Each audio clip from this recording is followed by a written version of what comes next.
Thank you there, Minister. Now recognize the member for Columbia River Revelstoke. Well, thank you, Chair, and thanks for this opportunity. And I want to recognize that I'm speaking today from the shared traditional territory of the Shuswap and Tanaka First Nations, as well as the home of the Métis Nation. I also take a second to recognize our regional MoTI staff for the work that they do. Specifically, I want to recognize Ron Sharp, Hillary Barnett, Jason Templeton, and Corey Schmidt. These folks are absolutely consummate professionals, and I personally want to thank them for their service that they provide to our shared constituents. I also want to thank all the women and men who work for Main Roads and MCON and recognize the great job they're doing to keep our constituents safe.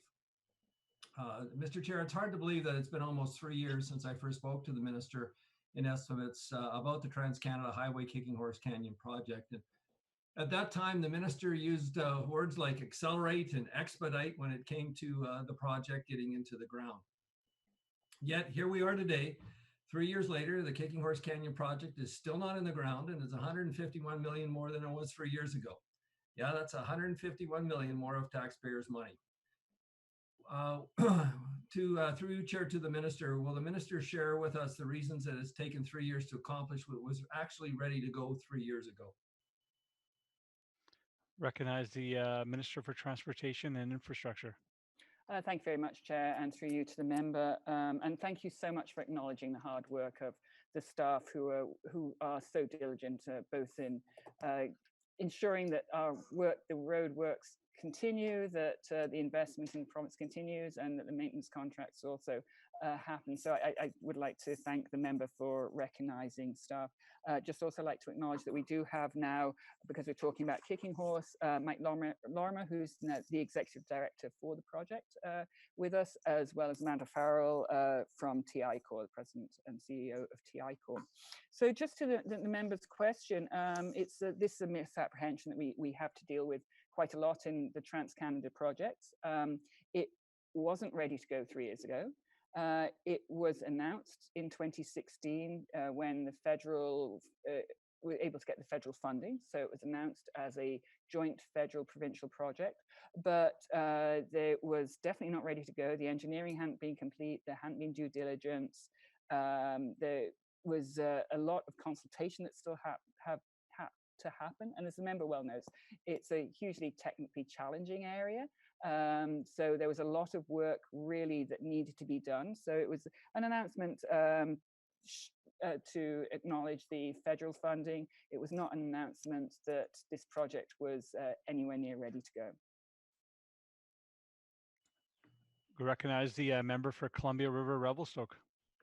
Well, thank you, Mr. Chair, and through you to the Minister, that the readiness to go could be debated, but we don't have time today. Can the Minister please, through you, Chair, help us understand why that project has increased by $151 million over the past 3 years?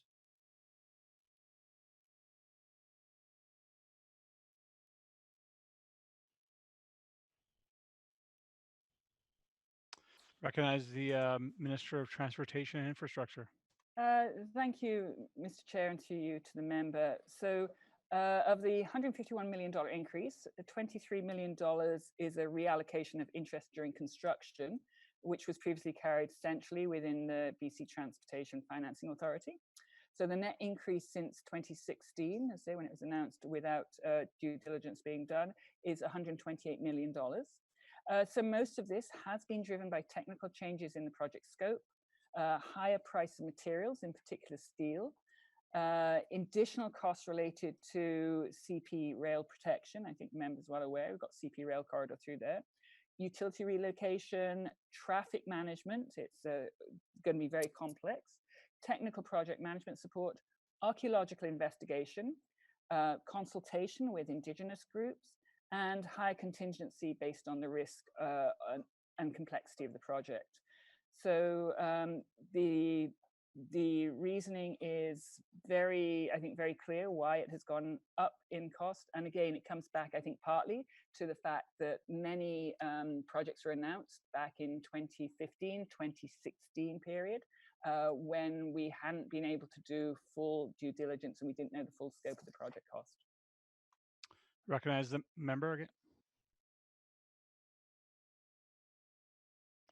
Recognized member Sorry, of Columbia River. just trying to unmute this thing. No Well, thank you for that, Minister, and through you, Chair.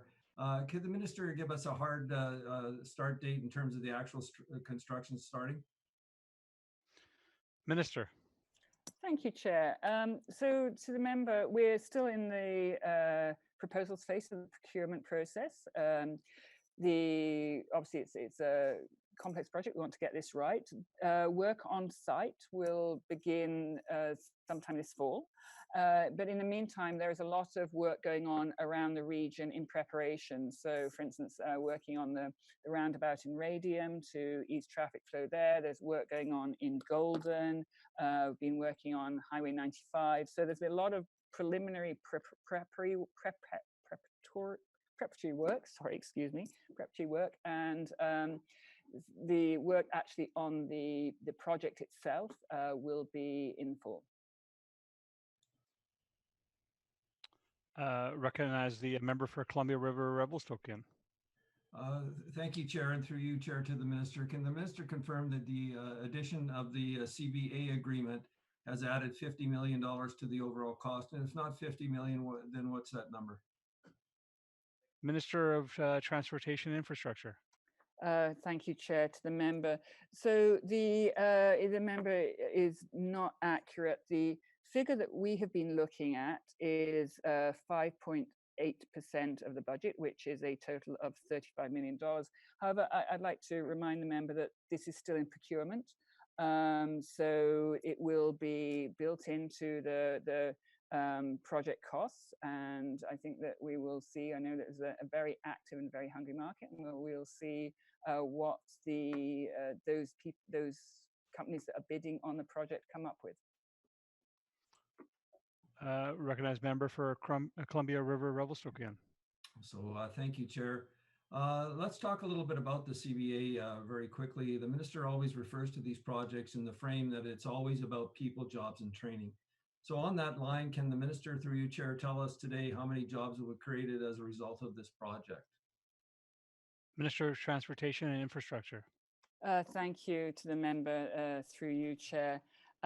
We are obviously talking about CBA and people very regularly because it's very important. It's very important to our government that we are investing in the people of British Columbia when we are investing in the infrastructure. And I think at this time, when we're working our way out of COVID and we're into the restart phase, that people would expect that of our government, that we are investing, we are looking at how we can ensure that people get jobs, how people can get training, and how people who don't usually have an opportunity on certain fields will have that opportunity. And I think CBA really creates that opportunity. So it is very exciting, and that's why we talk about it a lot. On the Kicking Horse project itself, and I think this is what the member was talking about, obviously we're still in the procurement phase. The work is working in the background, but when we get working, there will be, depending on what part of construction phase we're in, and obviously depending on the season, the member is well aware of seasons through that area, there will be between 100 and 300 people working on site. There are obviously people who are not working on site. It's going to be a complex project. There's lots of support work that will be happening, whether it's engineering, planning, administrative. It's a complex project, but on site, when we're up and running, it'll be approximately between 100 and 300 people. Recognize the member for follow-up. Well, thank you, Chair, and through to the Minister. Part of the CBA process speaks about apprenticeships and the potential apprenticeships. Through you, Chair, to the Minister, will the Minister confirm that her ministry has been in direct contact with the main campuses of College of the Rockies, Okanagan College, or Selkirk College in relation to offering apprenticeship training? Recognize the Minister. Thank you very much, Chair. To the member, through the Chair, that would be BCIB, BC Infrastructure Benefits, the Crown that's responsible for the employment side, and that is under the Minister of Finance. So you might want to ask the Minister of Finance that specific. Member? Thank you, Chair, and through you, Chair, to the Minister. Can the Minister explain in what ways the Shuswap and Tunaka First Nations, as well as the Métis people, have been involved in the planning of the project? Minister. Chair, to the member, thank you very much for the question. So We are obviously had extensive consultation with the identified Indigenous communities in the region. We continue to do so throughout, I'd say, both in planning and throughout the whole project. There are a number of agreements that are still being worked on as we move forward. Obviously, this is something that I think is there are some that will be completed, some that was continued conversation, but we're obviously working with identified Indigenous groups on employment, on training, and on economic benefits. But there has, as with every project that we do in this ministry, we are working very closely with the Indigenous communities where the project impacts. Member. Well, thank you, Chair, and through you to the Minister. A very real and very concerning danger that comes from the rerouting of the traffic that'll happen through the Kootenay National Park and then down through Radium Hot Springs is that a hazard that it's going to be bringing for Rocky Mountain bighorn sheep. The increased traffic represents a huge risk to this incredibly iconic species. And to that, I've struck a task force that includes the village of Radium, the Shuswap and Tunaka First Nations, the Regional District of East Kootenay, Flinrod, MoTI, the Conservation Office Service, RCMP, the Parks Canada, Rod and Gut Clubs, the Member of Parliament, and many other community members. Just in this last few months, several sheep have already been killed because of speed and traffic, and the increase of traffic is a huge concern for these animals. So through you, Chair, to the Minister, can the Minister share with us her ministry plans to mitigate the potential increased death of these sheep during the rerouting of the Trans-Canada Highway through Radium? Minister. Thank you, Chair, and I appreciate the question from the member. It's obviously a concern to him, and it's a concern to us. There's no question. We're very aware of the importance of the bighorn sheep, and we're very cognizant, I think, around the province of how we can protect both wildlife and vehicles hitting wildlife. I think it's a serious concern. So a number of things that we've been doing to try to ensure that the sheep can be protected. One is that for some time now, I think a number of years, we've had a community liaison group that's been working with Fish and Game Club, with Wildsight, to try and find solutions. And as a result, we have got a lot of signage through the corridor. As one of ministry staff said, it's basically bright with orange. There's lots of updated, large, high visibility signs. So we are looking at how we can make sure that these signs are observed. They are LED signs, they are warning signs. I think we will also be using social media, encouraging people to drive very cautiously through the area because of the sheep. We have, when the project is complete, it will be fully wildlife fenced, and there will be wildlife crossings, a number of wildlife crossings. But in the meantime, through the section that the member is talking about, we are looking at monitoring and having these very high visibility signs to ensure that they're as safe as possible. And as I say, working with partners on how best to keep the stop the interaction between vehicles and the sheep.